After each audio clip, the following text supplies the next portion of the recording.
laya vur phun yang in min phong ra sik laya ipon tui ang min kom na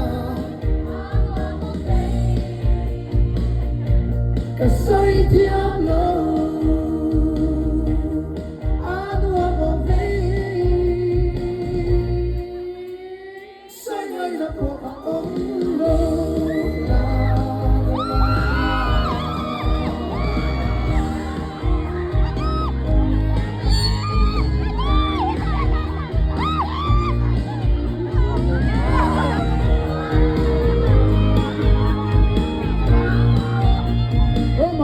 let me kiss you. Oh my darling, let me kiss ka din siya. Pabulgam yang din siya.